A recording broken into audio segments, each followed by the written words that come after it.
Hello viewers, welcome to my channel Electrical Study. After watching the video, if you think that it is helpful to you, then kindly do subscribe my channel and press the bell icon so that you will get notified when I upload a new video in my channel. Also, I request you all to kindly do like and share my video as much as possible.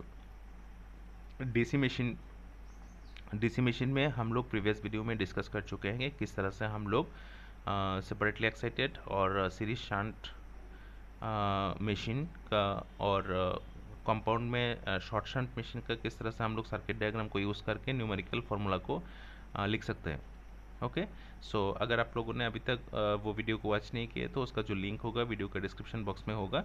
आप लोग simply playlist visit करके वहाँ से video को पहले watch कीजिए, जिससे पहले का जो कॉन्सेप्ट है वो क्लियर हो जाएगा। तो आज के वीडियो में हम लोग डिस्कस करेंगे कि किस तरह से हम लोग लॉन्ग शंट डीसी मशीन के सर्किट डायग्राम को यूज़ करके न्यूमेरिकल प्रॉब्लम फार्मूला को डिराइव कर सकते हैं, right. So these are the two circuit diagrams. Previous video में मैंने डिस्कस किया था शॉर्ट शंट मशीन के बारे में, किस तरह से शॉर्ट शंट की सर्किट डायग्राम को यूज़ करके हम लोग वोल्टेज, करंट, पावर का फार्मूला डिराइव कर सकते हैं। ओके, और किस तरह से हम लोग समझ सकते हैं कि कौन सा सर्किट डायग्राम शॉर्ट शंट है, कौन सा सर्किट डायग्राम लॉन्ग शंट है। इसको समझने के लिए आप लोग प्रीवियस वीडियो को, that means circuit diagram part 3 वाला वीडियो को पहले देख लीजिए। Okay, so without wasting time let's start today's session of long shunt DC machine. Okay, so now coming to the point of long shunt DC machine. तो long shunt पे आप लोग देखिए जो पैरेलल वाइंडिंग है, दैट मीन्स फील्ड वाइंडिंग है, field winding armature के साथ पैरेलल में कनेक्ट होता है। ओके, और उसका रेजिस्टेंस को हम लोग लिखते हैं आर सफिक्स एस एच, और जो करंट फ्लो करता है शंट फील्ड वाइंडिंग से उसको हम बोलते हैं आई सफिक्स एस एच। और यहाँ पे जो आर्मेचर है, आर्मेचर में वोल्टेज जनरेट होता है, उसको हम बोलते हैं जनरेटेड वोल्टेज ई सफिक्स जी, राइट। मैं यहाँ पे पैरामीटर्स को लिख रहा हूँ ई सफिक्स जी।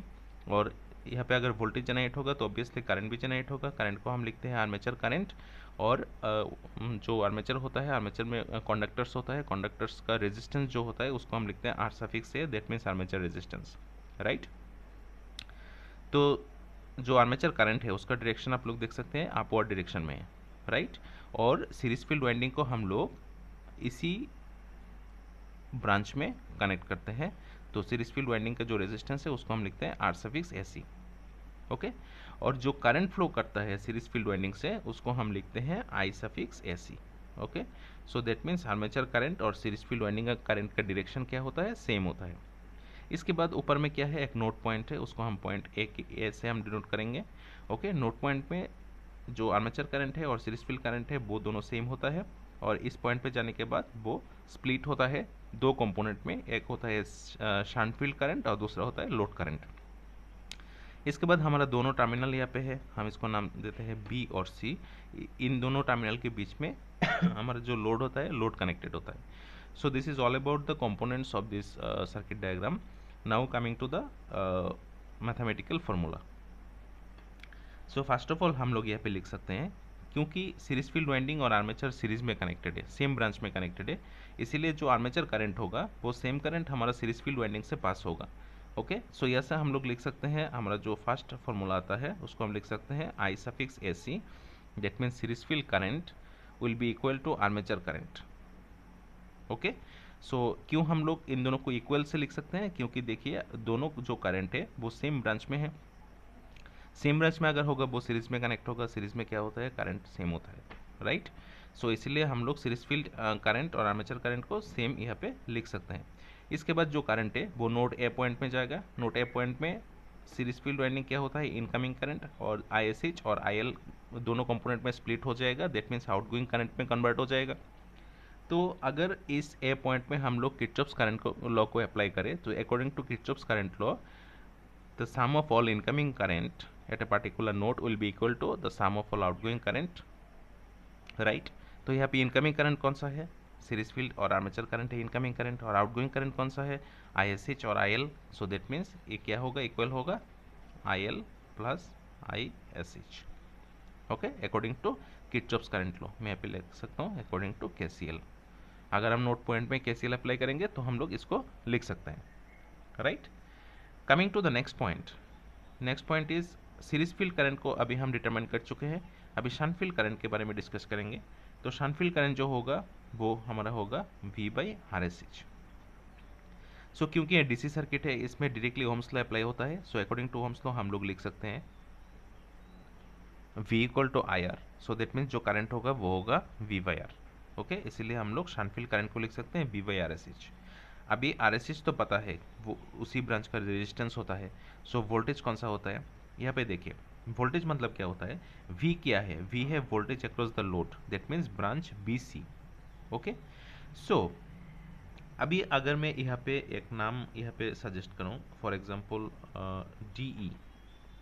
ओके, सो जो ब्रांच BC है उसका पैरेलल ब्रांच है DE, और हम लोग जानते हैं कि इलेक्ट्रिकल सर्किट में जो पैरेलल ब्रांचेस होता है उसमें वोल्टेज सेम रहता है। ओके, इसीलिए जो ब्रांच RSH होगा, इसी ब्रांच में जो वोल्टेज होगा इसको हम एज्यूम कर सकते हैं ब्रांच BC का इक्वल होगा। ओके, और ब्रांच BC का वोल्टेज कितना है V, इसीलिए हम लोग यहाँ पे V से डिनोट करेंगे, और RSH मतलब उसी ब्रांच का जो रेजिस्टेंस होता है वो। सो इस तरह से हम लोग शांतफील्ड जो करंट है उसको डिटरमाइन कर सकते हैं। अभी हम लोग डिटरमाइन करेंगे टर्मिनल वोल्टेज को। टर्मिनल वोल्टेज मतलब क्या होता है, आउटपुट लोड वोल्टेज। तो लोड वोल्टेज कितना है V, उसको हम किस तरह से लिख सकते हैं वो आप लोग इसी आर्मेचर वाला ब्रांच से डिटरमाइन कर सकते हैं, क्योंकि जो वोल्टेज यहाँ पे जनरेट होता है वो वोल्टेज होता है हमारा EG। इसके बाद क्या होता है, आर्मेचर में रेजिस्टेंस है, तो अगर रेजिस्टेंस होगा यहाँ पे वोल्टेज ड्रॉप होगा, तो आर्मेचर में वोल्टेज ड्रॉप कितना होगा, IA इंटू RA, मतलब करंट इंटू रेजिस्टेंस, राइट। इसके बाद आप लोग देख सकते हैं जो सीरीज फील्ड वाइंडिंग है वो भी आर्मेचर के साथ सीरीज में कनेक्टेड है, मतलब सीरीज फील्ड वाइंडिंग के थ्रू और एक वोल्टेज ड्रॉप होगा, तो उसको भी माइनस करना है। हम लोग लिख सकते हैं ISC इंटू RSC। ओके, इसके बाद इसको हम थोड़ा रिलेट करके लिख सकते हैं IA इंटू RA प्लस, यहाँ पे जो ISC है आप लोग पहले वाला इक्वेशन में देख सकते हैं ISC और IA इक्वल है। ओके, तो ISC को हम लोग IS से रिप्लेस कर सकते हैं और यहाँ पे RSC हो गया। इसके बाद हम लोग लिख सकते हैं EG माइनस IA को हम लोग कॉमन ले लेंगे और इसको लिख सकते हैं IRA प्लस RAC। ओके, सो इस तरह से हम लोग जो टर्मिनल वोल्टेज है इसको लिख सकते हैं। Okay, so next last one is हम लोग डिटरमाइन करेंगे कि आर्मेचर में कितना पावर डेवलप हुआ है। ओके, तो पावर का फॉर्मूला क्या होता है, V इंटू आई। ओके, पावर का फॉर्मूला होता है V इंटू आई। तो आर्मेचर में वोल्टेज मतलब क्या होता है, जनरेटेड वोल्टेज EG, और I मतलब क्या होता है, करंट। तो आर्मेचर का करंट कितना है, IA। सो इस तरह से हम लोग आर्मेचर में कितना पावर डेवलप हुआ है उसको लिख सकते हैं। The last point is power delivered to load, load की थ्रू अक्रॉस हमारा कितना पावर जा रहा है। ओके, तो अगेन पावर का फॉर्मूला क्या होता है, वोल्टेज इंटू करंट। तो लोड के अक्रॉस वोल्टेज कितना है, VL। ओके, और टर्मिनल वोल्टेज ओनली V, और करंट कितना होता है, IL। सो इस तरह से हम लोग इसको लिख सकते हैं, और इसका जो यूनिट होगा वो होगा वाट।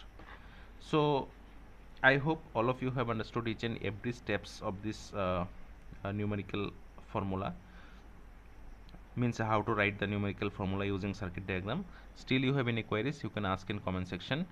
और वीडियो अगर अच्छी तरह से समझ में आ गया तो वीडियो को लाइक कीजिएगा और जितना ज़्यादा हो सके शेयर कीजिएगा। Thank you for watching.